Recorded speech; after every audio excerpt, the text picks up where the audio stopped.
Okay, so today we look at the last question of tutorial sheet number 3. Okay, so we start with question number 7, of course. So yeah, question 7A. Okay. So the question says find the multiplicity of each given 0 of f of x equal to 0. Hence, use the modified Newton's-Raphson method to approximate the same 0 starting with the given x naught. Okay, so first of all, we have to look at the multiplicity. Okay, so what do you understand by the term multiplicity of a function? Okay, so in simpler terms, guys, every time we are asked to find the multiplicity of a function, it has to obey this, right? Okay.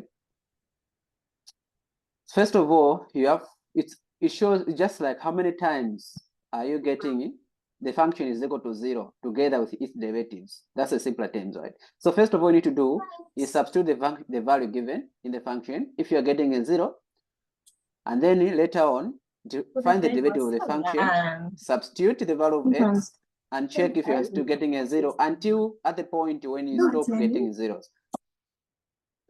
Okay, so I repeat, if you're asked to find the multiplicity of the function, all you need to do for the given value, okay, you're given the value is x equal to -1, for example, question A, all you need to do is this. Get that value, substitute the function, check if you're getting a 0. So if you get a 0, you start counting, okay? So this is my first multiplicity I've gotten, right? I've gotten a 0.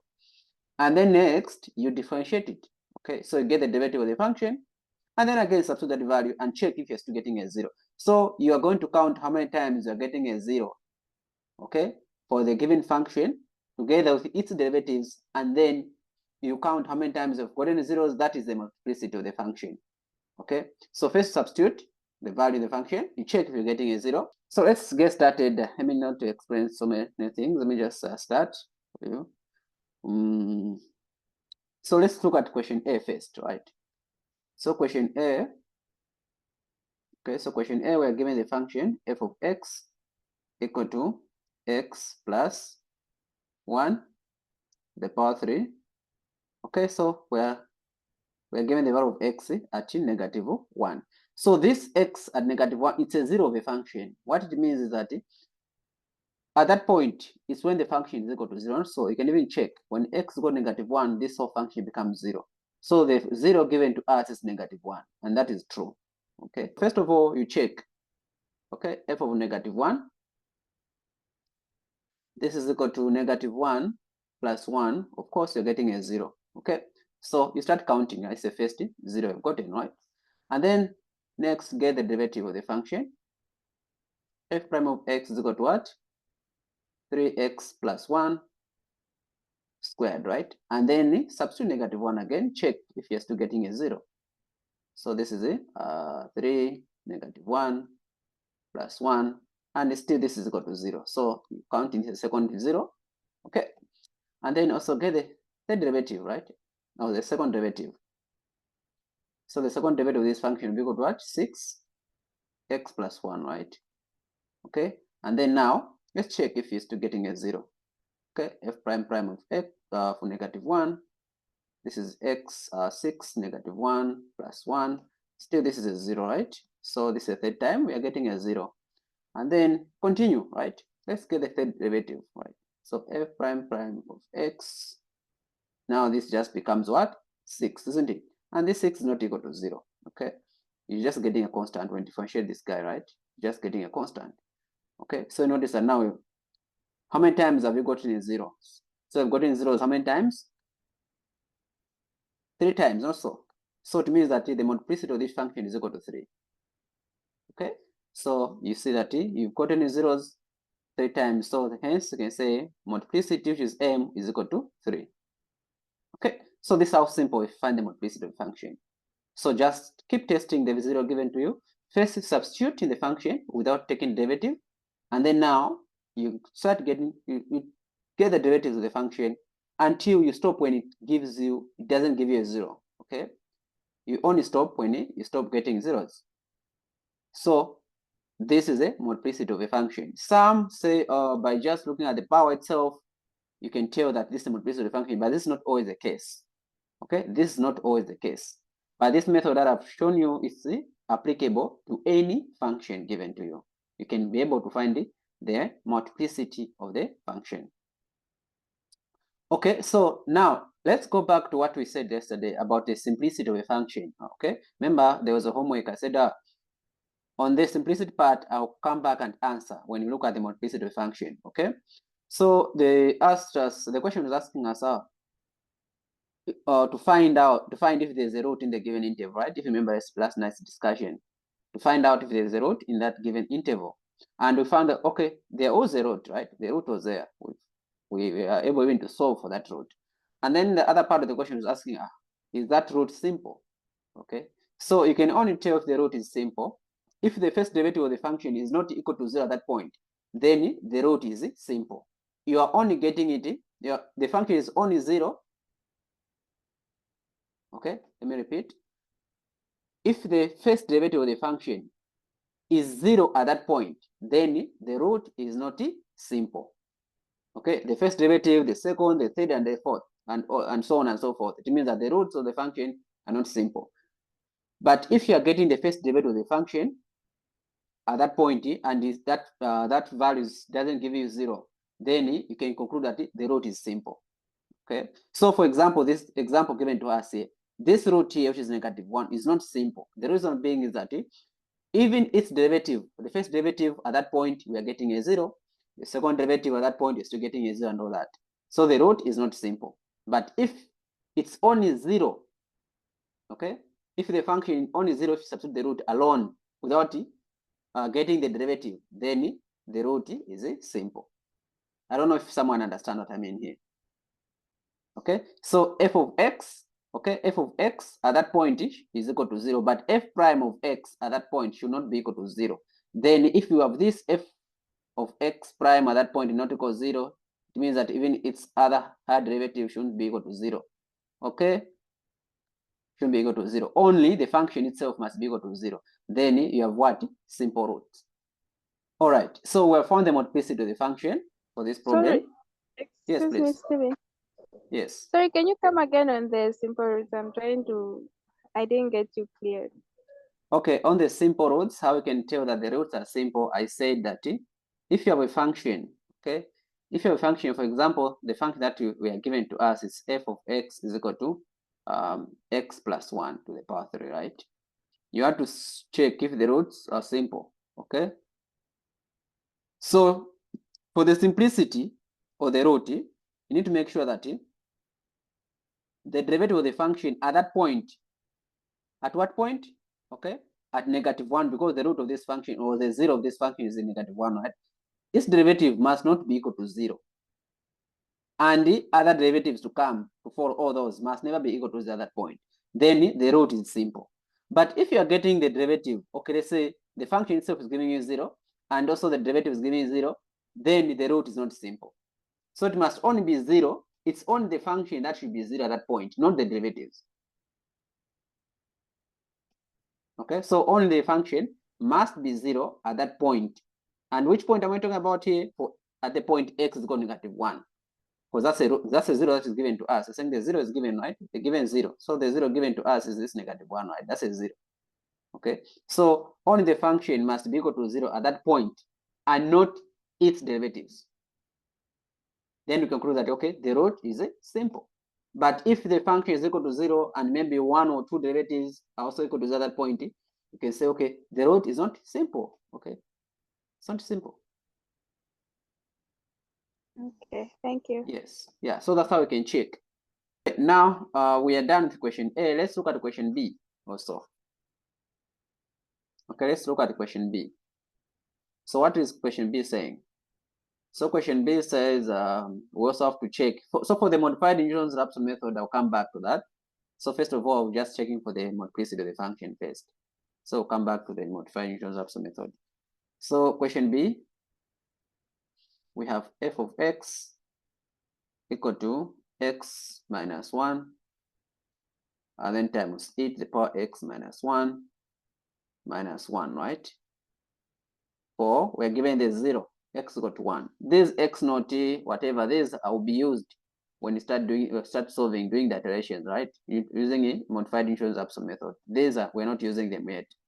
Okay, so the x naught and all that, those are initial values that are given to help us solve these questions. So just focus on the x. These x values are zeros. Okay, so let's first check. Okay, so f of 1. Let's see if you're getting a 0. So we have 1 minus 1, e to the power 1 minus 1 minus 1. Okay, so 1 minus 1 is simply 0 times c. This will be e to the power 0, which is 1 minus 1. So of course you can see this is 0. So we count. Okay, first I've gotten a 0 here. Now let's get the derivative of the function, right? So we have the function, okay, f of x equal to x minus 1, e to the power x minus 1 minus 1. Okay, so how do you differentiate this one here? You can use product rule, not so. So you can name this one. Okay, so you can name this function here as u. You can name this function here as v, right? Remember? Okay, remember if you have two functions using product rule, you say f of u and v, this is equal to what? uv, okay, u prime v plus v prime u, right? You differentiate one, you hold the other one, isn't it? So in our case, our u is equal to x minus 1, our v is equal to e to the power x minus 1 minus 1, right? So let's get the derivative of both. So u prime is simply what? 1, right?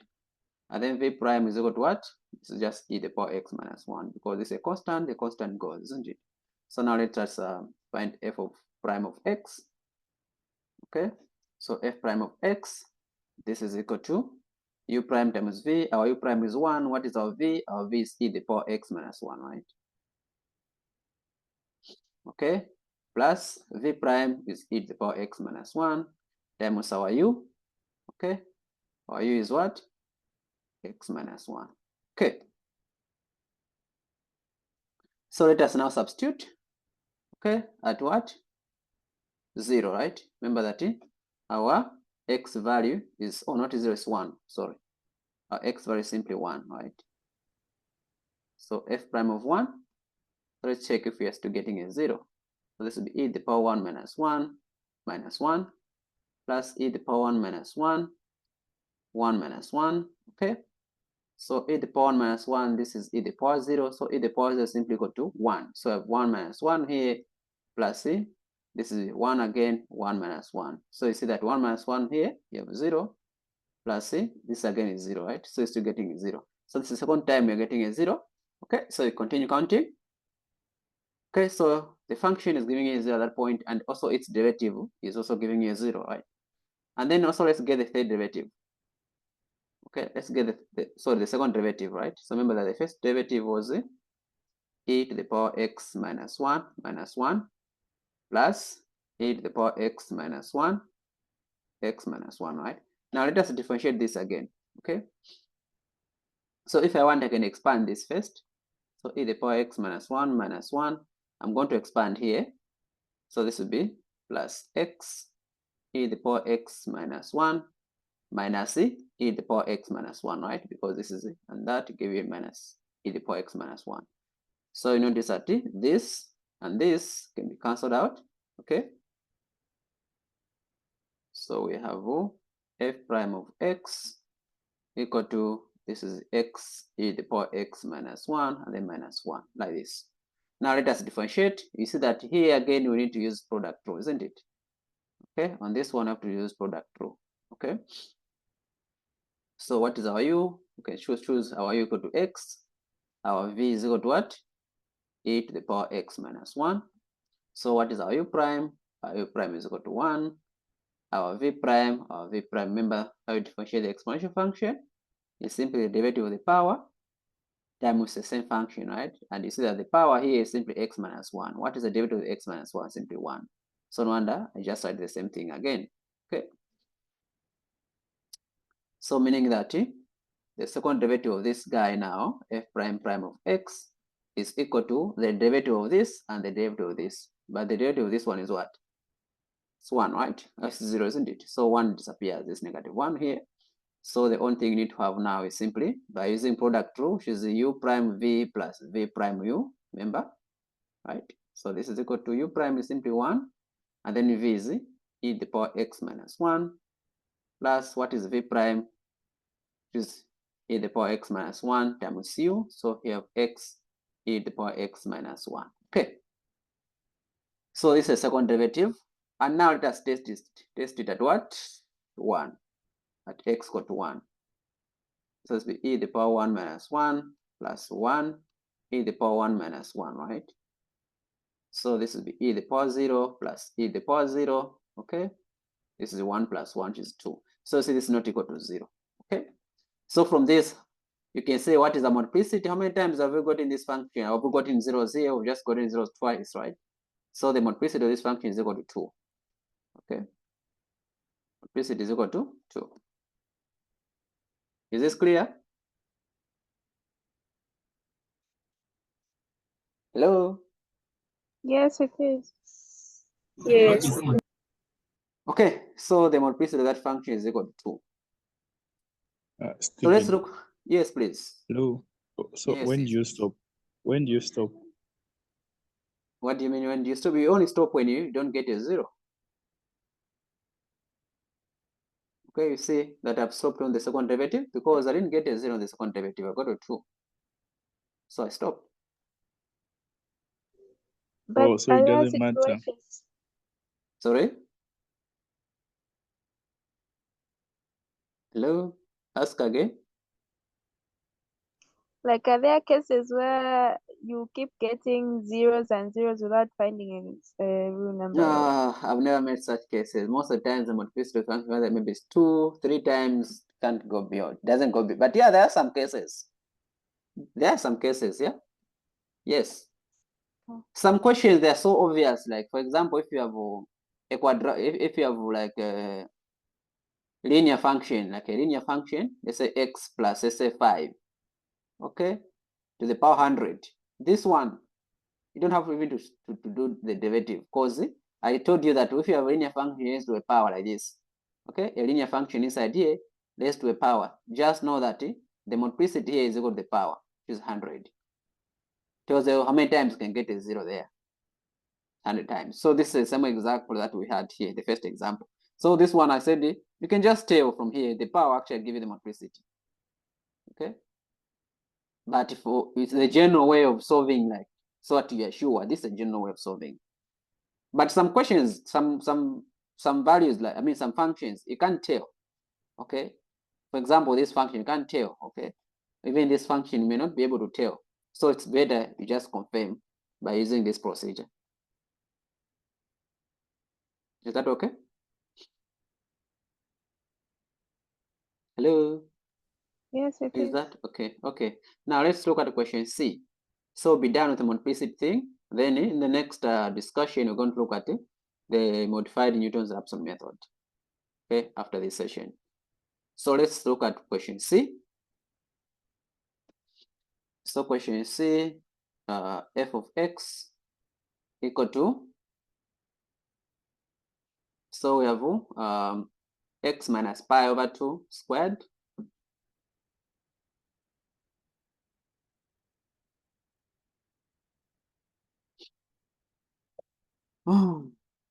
okay, what else do you have there? That is cot x minus 1, right?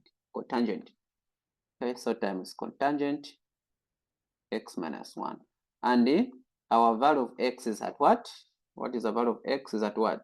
Pi over 4. That is our root, isn't it? Or our 0. Pi over 4.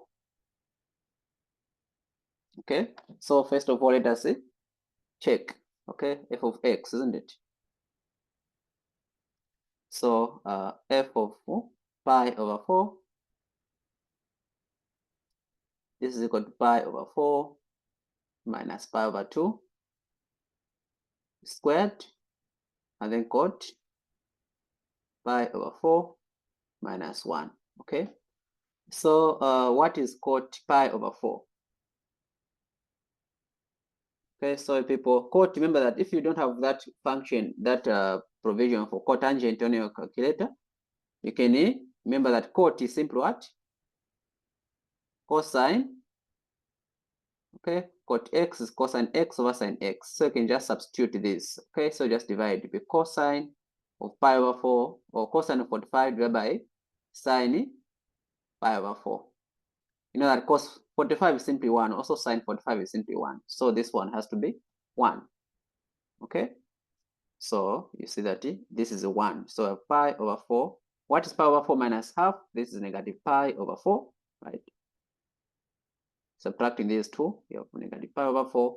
But pi over 4 is simply 1. So 1 minus 1, right? Okay, so notice that since you have 1 minus 1 here, this is 0. 0 times this, you get a 0. Okay, now let us get the first derivative. So we are given the function f of x equal to x minus pi over 2 squared cot x minus 1, right? So let us get the derivative of this function, f prime of x. So now I'm going to use the same rule, right? I'm going to use product rule. So I'm going to say my u is what? X minus pi over 4 over 2, sorry, squared, or my v is simply cot x minus 1, right? Now let us get the derivative of that, of u. So u prime, what is u prime? U prime is equal to what? Okay, so this is x minus, since it's linear inside here, you're going to have, you drop this guy, right? Okay, x by using chain rule. Okay, and then time will see the derivative of the function inside. What is the derivative of x minus pi over 2? This is just 1, so you can just ignore that, isn't it? And then v prime, what is v prime? So here you just have to find the derivative of cot x. So the derivative of cot x simply negative cosec squared x. But I can show you in case you forget, okay? So you remember that cot x is simply equal to what? Sine x. This is what you need to remember. It's simply equal to cosine x over sine x, right? So cot x is simply cos x divided by sine x, right? Right. Now let us take the derivative of this guy both sides, right? Okay. So what is it? Here we're going to use the quotient rule, isn't it? So quotient rule, remember that quotient rule is simply u prime v minus v prime u divided by what? V squared, isn't it? Don't forget this quotient rule. So differentiate the top function, which is the derivative of cosine, which is negative sine, multiplied by the denominator is sine x, minus differentiate sine x multiplied by cos x, right? So what's the derivative of sine x? This is cos x, and multiply again by the numerator, cos x, and then divide by sine squared, right? Okay, so here you notice that you can factor out negative, and you know that sine x times sine x is sine squared x. I factored out negative here, and this cos squared x divided by sine squared x, right? So I've just, here you can see that this identity is just negative 1 over sine squared x. And what is 1 over sine squared x, or 1 over sine? Remember that's cosec. So you have negative cosec squared x. So this you need to remember.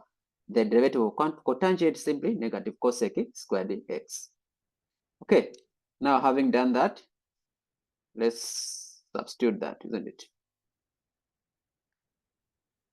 So meaning that derivative of this guy here, f prime of x, will be equal to, okay, u prime times v. So this is 2x minus pi over 2. Our v is simply cot x minus 1, and then plus v prime times u. So our v prime is simply negative cot, negative cosec, right? So this negative cosec, I'm just following product rule, times u, which is the x minus pi over 2 squared. Okay, so this is the derivative of this function. Okay, now let us substitute x equal to pi over 4.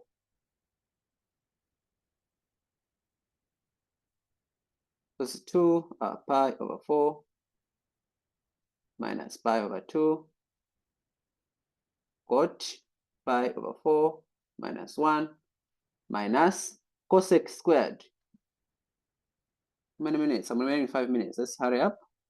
So what is cosec squared, guys? Cosec squared is simply 1 over sine, right? So you can, instead you can write this as 1 over because you don't have cosec on your calculator, so you can write 1 over sine, okay, pi over 4. This I can punch it squared. That is cosec squared. Okay, if you don't know. That's how I can punch it out. 1 over sine pi over 4, and then you square that sine pi over 4. And then times pi over 4 minus pi over 2 squared, right? So I've just done the substitution here. Remember, for this part, cot pi over 4 is simply 1. So here I have 1 minus 1. So it makes the whole of this part equal to 0, right? Okay. And then here, what is 1 over sine pi over 4? Remember that sine pi over 4 is simply what? Is equal to what? 1 over root 2. You can check that. Okay. So if you try to square this, remember that is sine pi over 4 squared, you get 1 over 2, right? And then 1 over 2 is the denominator. If you take it on top, it just be 2. Try to get it and check that. And then this is the negative pi over 4 squared. You see that there's no way you can get a 0 here. Okay, so this is not equal to 0 because you're getting a number somewhere there, whatever number it is. You can check.